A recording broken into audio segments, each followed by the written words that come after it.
Hai hello, salam sejahtera Malaysia. Selamat datang ke channel Fans Lifestyle.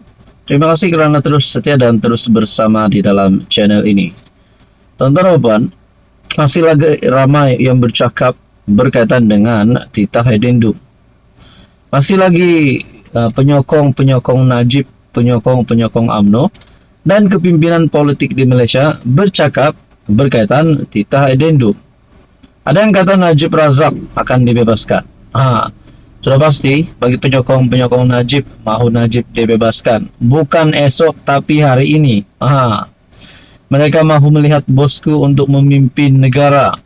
Mahu bosku menjadi PM lagi.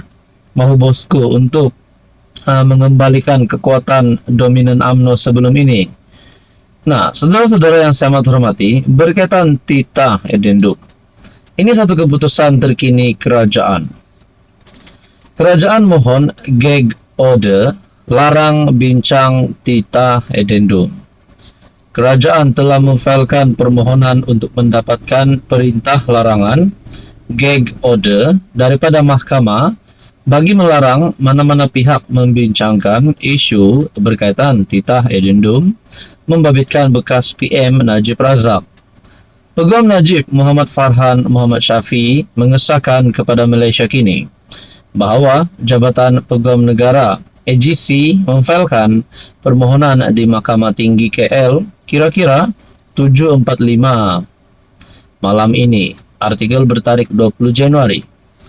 Sebelum ini dilaporkan bahawa kerajaan akan mendapatkan perintah larangan daripada mahkamah berhubung perkara itu. Menurut salinan permohonan yang dilihat Malaysia Kini, kerajaan memohon perintah larangan tersebut bagi menghalang mana-mana pihak termasuk media daripada menerbitkan atau menyiarkan apa-apa bentuk komunikasi sama ada secara cetak, elektronik, digital dan platform media sosial. Ia juga bagi menghalang semua pernyataan, komen atau perbincangan yang meragui, mempersoalkan, mencabar atau menghina kuasa prerogatif yang di-Pertuan Agong. Selain itu, perintah larangan itu bagi menghalang spekulasi yang boleh menjejaskan kredibiliti, keabsahan atau integriti keputusan, fungsi dan kuasa lembaga pengampunan yang dipengerusikan yang di-Pertuan Agong. Halo semua, salam sejahtera Malaysia. Selamat datang ke channel Fels Lifestyle. Saudara-saudara yang saya amat hormati, tuan-tuan dan puan. Baru-baru ini daripada kepimpinan kerajaan ada berkata Bersatu dan PAS ataupun Perikatan Nasional tidak layak untuk menjadi kerajaan persekutuan. Makna kata, mana-mana kepimpinan PN tidak layak untuk memimpin negara, apatah lagi untuk menjadi Perdana Menteri. Dan pada akhirnya, tindak balas daripada kepimpinan pembangkang melalui Bersatu yang mencabar Hassan Karim untuk mengakui Anwar dan Zahid tidak layak perintah negara. Saudara-saudara yang saya amat hormati, kepada anda yang menonton video hari ini, kita tidak boleh simpulkan Anwar dan Zahid tidak layak untuk memerintah dan memimpin negara pada hari ini kerana hari ini sehingga sudah 2 tahun lebih Anwar memimpin kerajaan perpaduan bersama dengan Zahid timbalan Perdana Menteri dan menteri-menteri di dalam kabinet. Jadi saudara-saudara yang saya amat hormati, kalau nak cakap Anwar dan Zahid tidak bagus, kenapa sehingga hari ini mereka belum dijatuhkan? Sehingga hari ini kerajaan perpaduan masih berdiri teguh.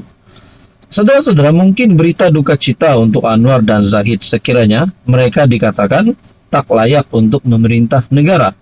Tapi kita dapat lihat sekarang, adakah Zahid dan Anwar mempunyai ciri-ciri untuk tumbang dalam tempo terdekat ini? Saudara-saudara, tuan-tuan dan puan, Ketua Penerangan Bersatu Tun Faisal Ismail Aziz mengemukakan beberapa dalil dan mencabar MP Pasir Gudang Hassan Abdul Karim untuk mengakui bahawa PM Anwar dan timbalannya Ahmad Zahid bersama kepimpinan kerajaan campuran PHBN tidak layak memerintah negara. Dalam kenyataan di Facebook, Tun Faisal menyifatkan tindakan Hasan yang mempertahankan kerajaan PHBN sebagai tidak rasional, terutamanya selepas dia dipanggil oleh Lembaga Disiplin PKR pada November tahun lalu. Hasan sepatutnya mengakui bahawa salah satu sebab kepada pengundi PH mengundi Anwar dan calon PH adalah kerana janji-janji palsu yang mereka buat. Nah, saudara-saudara, berkaitan dengan ini, kalaulah kerajaan PHBN tidak layak memerintah negara, kerajaan mana yang layak? Coba komen di bawah. Adakah kerajaan gabungan baru?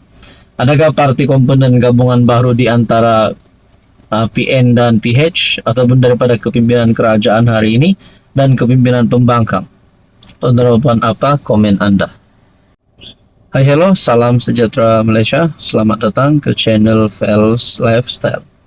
Ini satu kejutan bila viral satu berita yang menyebut kontroversi kontrak yang melibatkan dana RM16 bilion, di mana saya rasa dan saya dapat lihat dana RM16 bilion ini adalah satu dana yang amat tinggi. Adakah berkaitan dengan RM16 bilion ini terdapat salah laku, terdapat transaksi ataupun kontrak yang mencurigakan, dan adakah kontrak ini melibatkan kerajaan Madani pimpinan Anwar Ibrahim hari ini?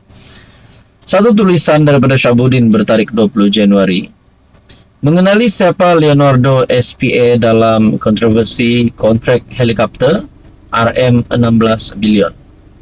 Baru-baru ini spekulasi muncul mengenai perubahan dalam barisan kepimpinan tertinggi ATM Angkatan Tentera Malaysia. Perubahan ini dikatakan melibatkan pengganti yang tidak berasal dari hierarki biasa 3 cabang Angkatan Tentera.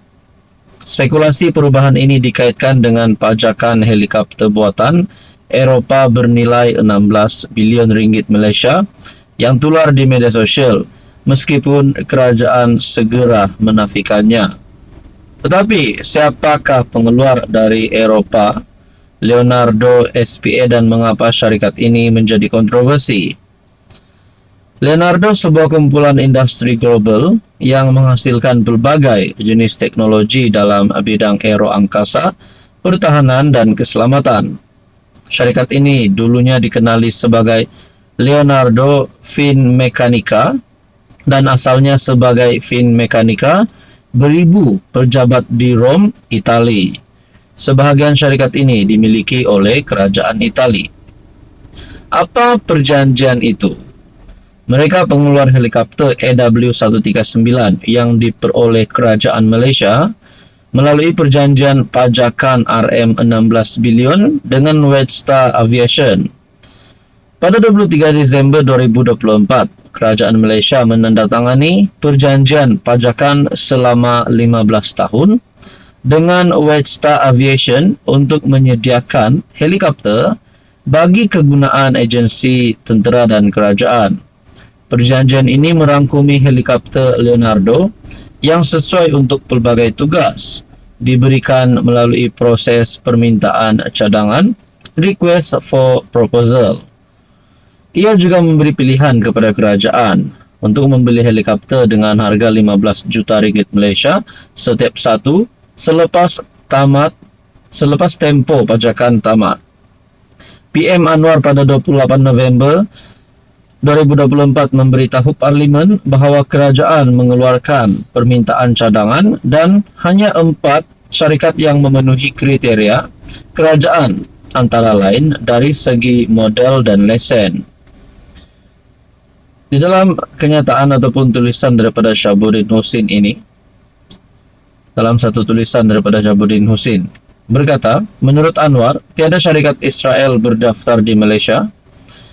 Itu pendirian kita. Secara berasingan, Menteri Pertahanan Muhammad Khalid pada satu kenyataan menyatakan Malaysia tidak campur tangan dalam urusan perniagaan mana-mana syarikat global. Ini adalah berkaitan dengan RM16 bilion, kontroversi kontrak helikopter RM16 bilion. Apa komen Anda?